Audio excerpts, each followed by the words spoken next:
Mas, de novo, não é uma crítica pessoal a ninguém, tá ligado? Mas, velho, De forma alguma. eu Tipo, acho acho. que assim, a gente só realmente tinha um tema que dava. Cara, na boa, acho que dava pra gente ficar, sem brincadeira, mais umas 2 horas aqui falando. Cara, dava fácil que eu tava pensando muito.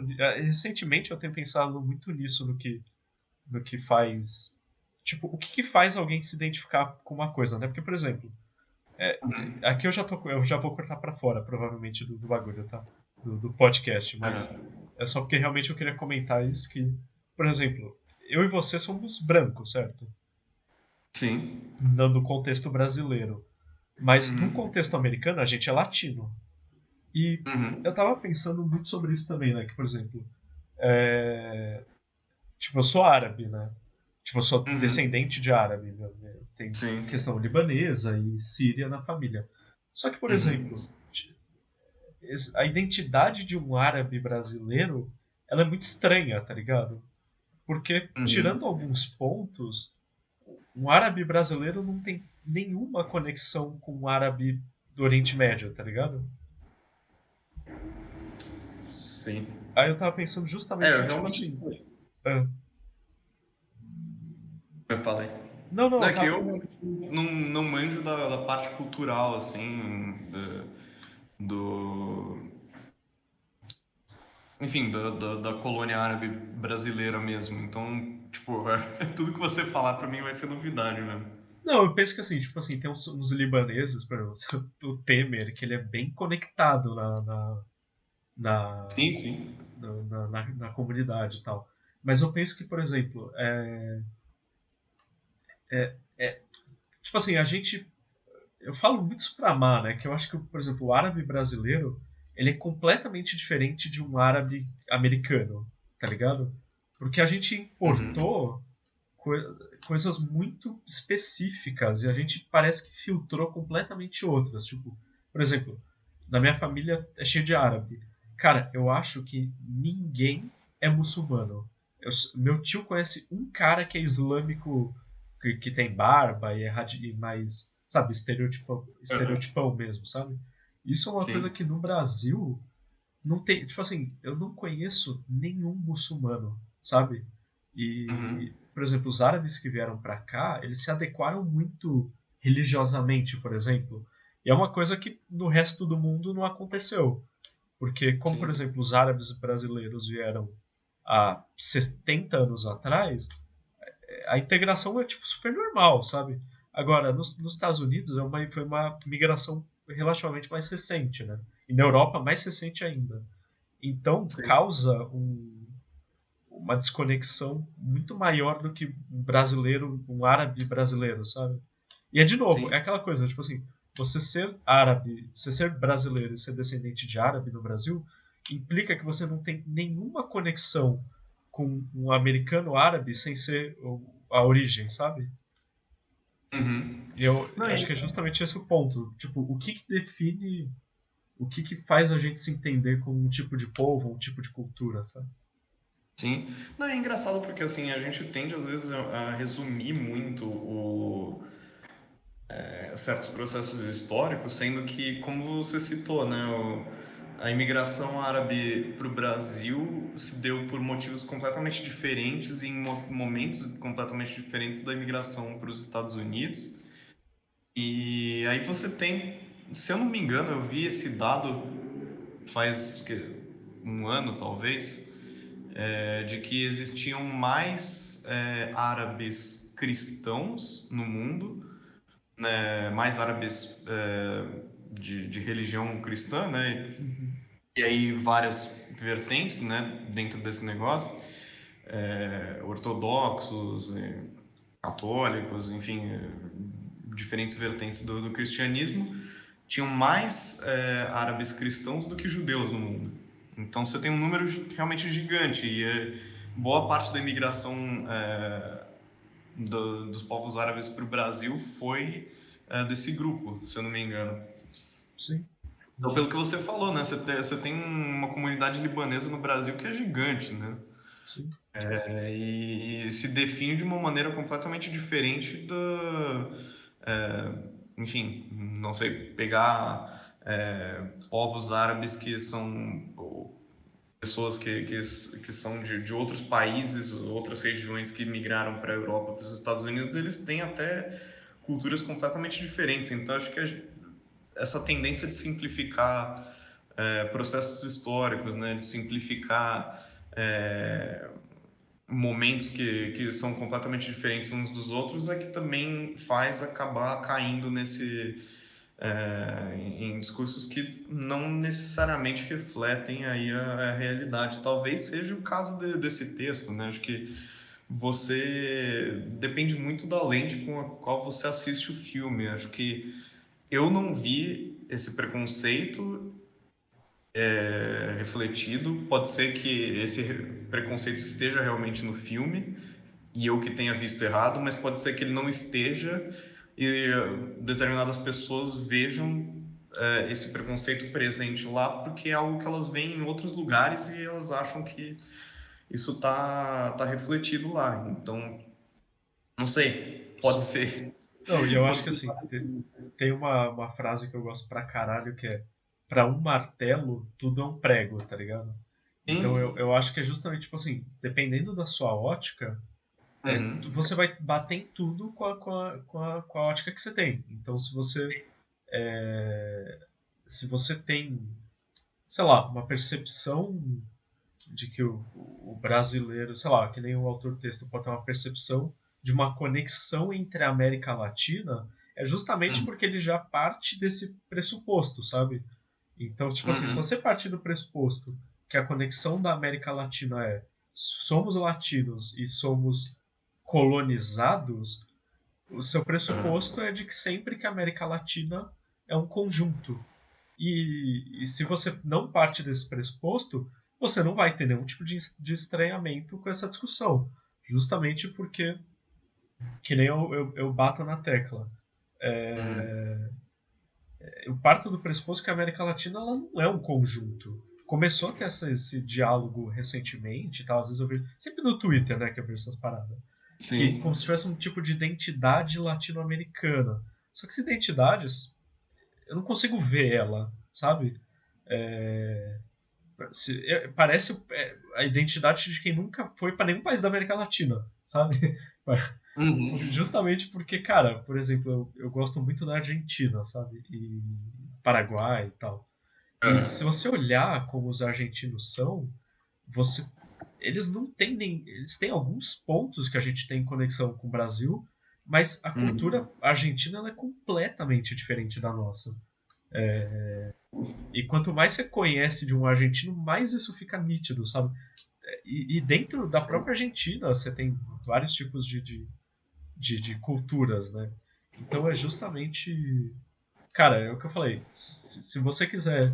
Se você for o martelo de bater no sentido de que a América Latina tem mais conexão com Cuba do que a Espanha, essa crítica vai Uhum. fazer sentido.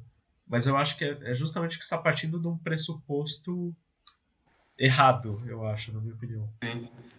Não sei se você lembra, tem no Knives Out, tem várias cenas de flashback que Calma, eles o que é colocam Knives Out mesmo? o Entre Facas e Segredo, tá É o ligado? do Daniel Craig? Isso, exatamente. Nunca assisti, é bom? Não? Nossa, é bom pra caralho. Calma, é É... bom pra caralho ou ruim pra caralho? Não, bom pra caralho. Ah, tá. Boa. Eu adorei. Tem várias cenas de flashback da personagem da Ana de Armas que ela, enfim, ela é empregada da família, né? Ela é a cuidadora do patriarca lá e ela tá servindo, ela tá numa festa, não me lembro exatamente o que ela tá fazendo, mas ela, enfim, tá lá falando com os outros funcionários e aí eles têm tem vários flashbacks diferentes nos quais eles falam assim: ah, é a Marta, é a nossa funcionária nascida no Uruguai. Aí vai um outro flashback: ah, é a Marta, a nossa funcionária nascida no Equador. Aí outro: ah, é a nossa funcionária brasileira, nossa funcionária do Paraguai. Enfim, tipo, é mais ou menos isso, assim, tipo, cara. se tratar todo latino-americano como a mesma coisa, sob essa perspectiva, é um negócio completamente bizarro, a gente tratar todo mundo da América Latina como se fosse algo completamente homogêneo também é. Exato. A Ana de Armas, ela é da onde? Você manja? Ela é espanhola? Ana de Armas, eu acho que ela é cubana, se não me engano. Deixa eu ver. É, cubana. Boa. Justamente, exato. E se você perguntar para Ana de Armas o que ela sabe do Brasil, a não ser que ela tenha vindo para cá, e eu não sei se ela veio, ela provavelmente não vai, ela vai saber tão estereotipado quanto alguém dos Estados Unidos, sabe? Ah, provavelmente. Justamente porque é isso, né? Mas eu acho que é Uhum. justamente o ponto que eu acho que faz sentido final o tudo depende de como você faz uma coisa.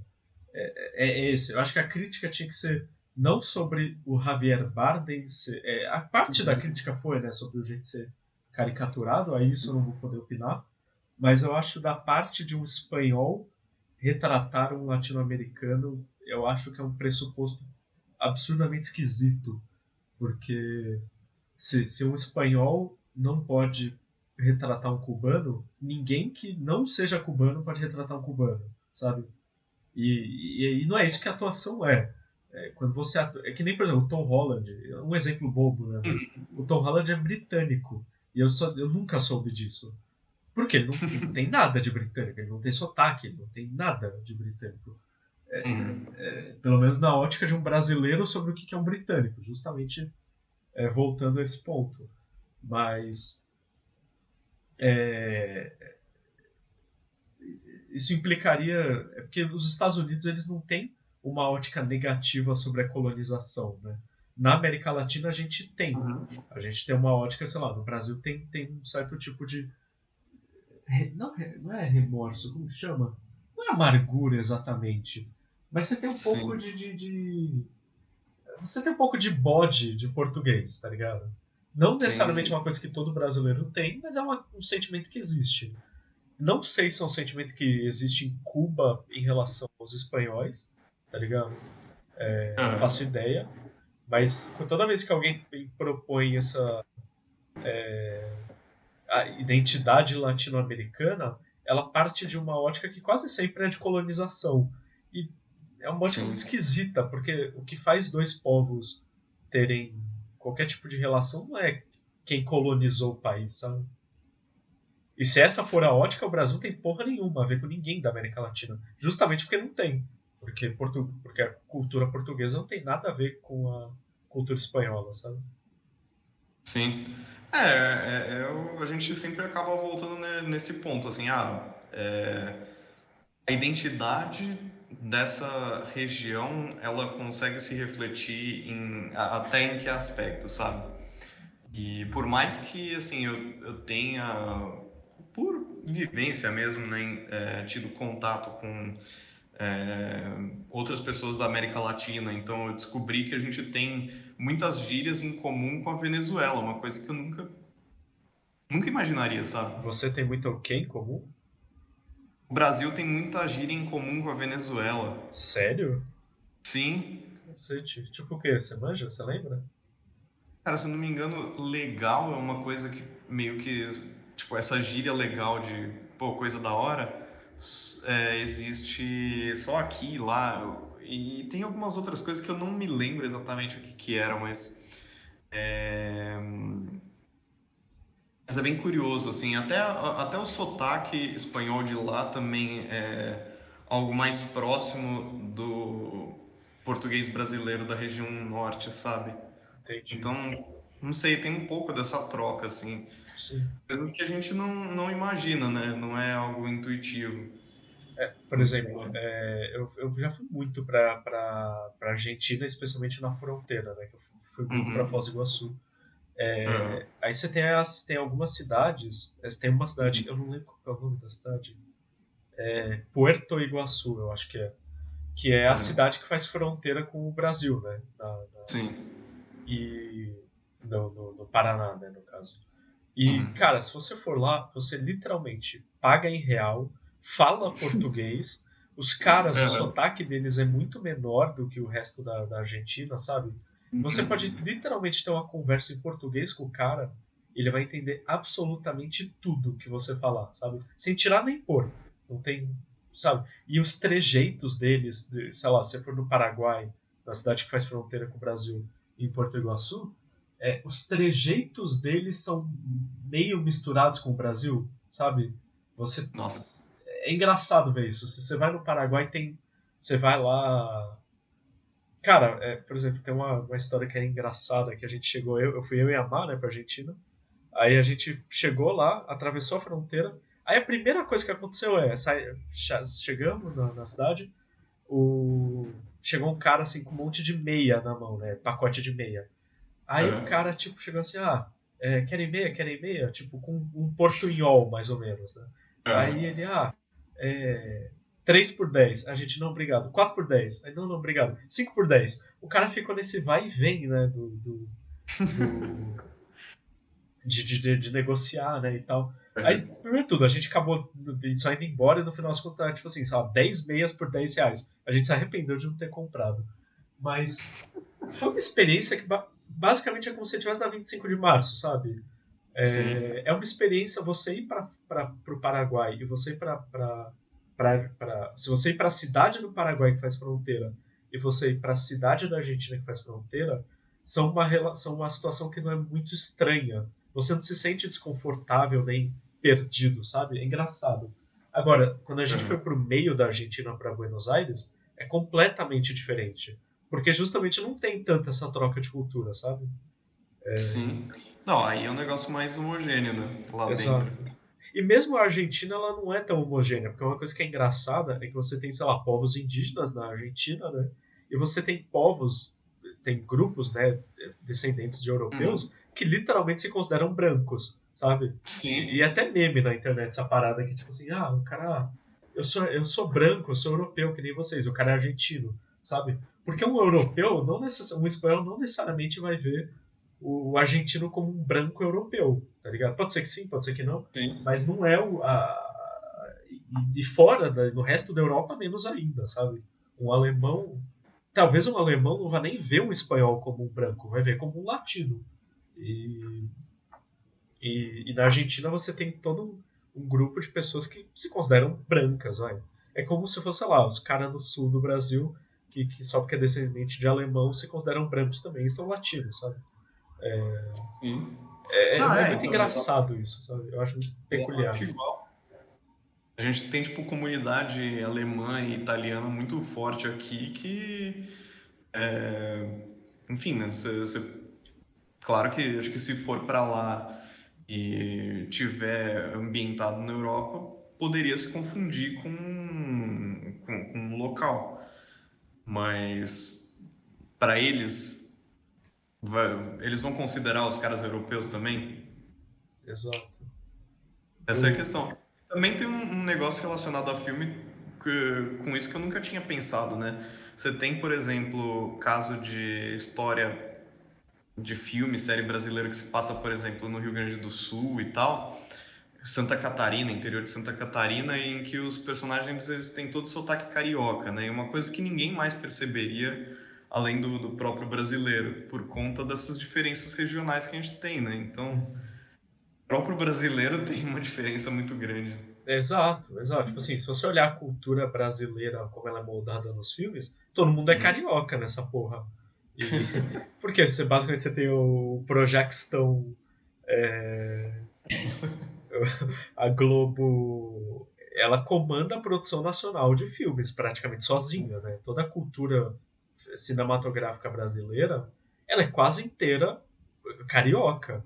E é uma Sim. coisa que em certas partes ressoa em certos aspectos vai ressoar com o resto do Brasil, mas em vários aspectos não vai, sabe? Porque Uhum. a cultura, justamente, primeiro que a cultura do carioca, né? Uh, Mas a cultura do carioca ela é completamente diferente da cultura paulistana. E é muito gritante isso quando Sim. você olha, sabe? Sei lá, um carioca vem para São Paulo, um paulista vai para o Rio. você vê que são basicamente duas pessoas completamente diferentes, sabe? Sim, é um do lado do outro, né? Sim, Tipo, geograficamente não é nem um pouco distante. exato. Você tá em um lugar ou em outro. Assim, e é engraçado que, assim, Não, pra né? ótica Mas brasileira não é, mas se você pensar, sei lá, na Europa, a distância de São Paulo pro Rio é a mesma que a distância de, sei lá, a Itália pra França, sabe? sim. Manja, tipo, é engraçado você pensar nisso. Mas é justamente que, tipo assim, você tem, sei lá, a maior parte da produção brasileira, de filmes brasileiros é carioca, você tem Teco em São Paulo e mais nada, praticamente, sabe? Nada que seja relevante, digamos. E aí os Sim. cult do Twitter vão ficar puto falando sobre, sei lá, Aquários e qualquer, sei lá, mano, qualquer outro filme que passa em 3 sessões do Itaú Cultural, tá ligado? Mas eu acho É, que justamente isso que eu acho uma merda na produção cinematográfica brasileira, que ela é tão pasteurizada em certos aspectos mas isso é que tema para outro podcast aqui. puta, pra caralho. Não, pra caralho, pra caralho. Cara, vou fechar por aqui, porque, bicho, 1h20 já. Eu não sei nem Nossa, como eu tô- vou dividir esse vídeo. Eu não sei se eu meto um podcast, foda-se. Não sei se eu divido em 3, 4 partes. Não faço ideia. mano, fica à vontade. Mas antes de qualquer coisa, eu vou te mandar pra você dar uma bisoiada, ver se tá tudo Nossa, passável, tá ligado? Mas, bicho, boa. valeu demais por trocar essa ideia comigo. Eu precisava falar contigo sobre toda essa parada, especialmente o crítica do Omelete, que eu não podia passar batido, cara. A gente ainda precisa fazer mais comentários sobre as coisas que o Omelete fala, que, bicho, eu acho que tem muito pano pra manga ainda de várias coisas. E crítica de filme também, acho que a gente tem que fazer mais vezes. Puta, pra caralho. Mas isso é uma coisa que eu acho que ainda quero que a gente faça também ao vivo. Boa. Mas, velho, valeu Fechou. demais. Quer alguma mensagem de despedida ou só um tchauzinho? Só aquele tchauzinho, se inscrevam no canal, cliquem no like, não se esqueçam de ativar o sininho, hein? Caralho, cara, você faz essa saída melhor que eu. Puta merda. É isso. Valeu demais, mano. E volta bem pra casa. Falou. Falou, mestre. Abração, velho. Até depois.